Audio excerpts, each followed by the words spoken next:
Assalamualaikum warahmatullahi wabarakatuh.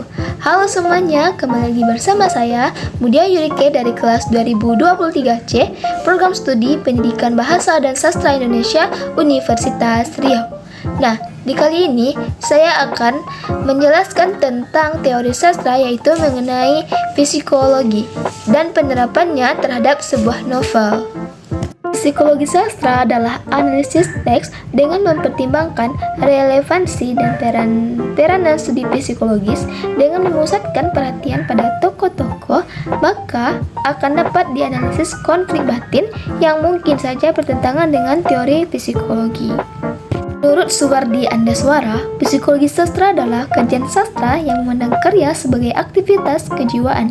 Sedangkan menurut Nyoman Kutharna, psikologi sastra adalah model penelitian interdisiplin dengan menetapkan karya sastra memiliki posisi yang lebih dominan.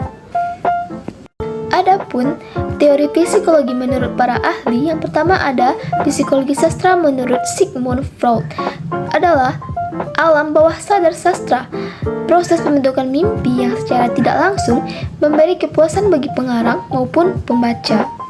Kedua adalah menurut Abraham Maslow, teori psikologi adalah tingkah laku manusia yang ditentukan oleh kecenderungan individu dalam mencapai tujuan agar merasa puas dan bahagia. Nah, yang ketiga yaitu menurut David Craig, menekankan pada kondisi emosi pada tiap tokoh dalam karya sastra. Emosi adalah reaksi perasaan terhadap seorang atau kejadian. Adapun tujuan psikologi sastra yaitu pertama melihat ketidakraturan, perubahan, dan distori dalam karya sastra. Yang kedua, memberikan analisis psikologi terhadap tokoh dalam karya sastra dan memberikan kesimpulan terkait kondisi jiwa pengarang. Adapun teori sastra psikologi membahas pengaruh dan interaksi antara sastra dengan aspek-aspek psikologis manusia. Ini melibatkan analisis karakter, motivasi, dan emosi dalam karya sastra untuk memahami lebih dalam pengalaman manusia yang dipresentasikan dalam teks sastra. Nah, di sini saya akan menerapkan teori psikologi dengan sebuah novel. Saya sudah mengambil sebuah novel yaitu yang berjudul Berteman dengan Kematian, karya Sinta Ridwan. Novel Berteman dengan Kematian karya Sinta Ridwan yang diterbitkan oleh Nombak merupakan satu di antara novel yang mengisahkan tentang kehidupan nyata dari tokoh dalam novel tersebut. Kisah dalam novel ini diangkat dari perjalanan hidup sang penulis yang bernama Sinta Ridwan. Novel ini menceritakan tentang perjalanan hidup Sinta sebagai seorang gadis yang tegar.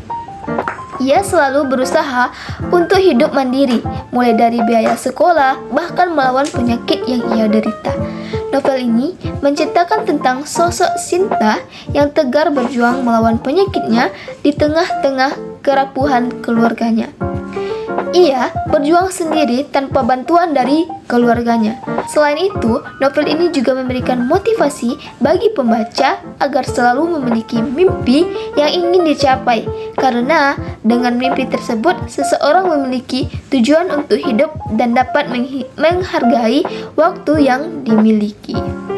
Novel yang membahas pertemanan dengan kematian seringkali mengeksplorasi konsep kehidupan, kehilangan, dan makna hidup.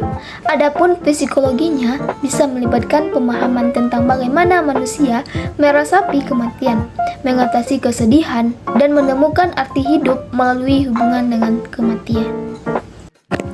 Demikian penjelasan mengenai teori psikologi dari saya.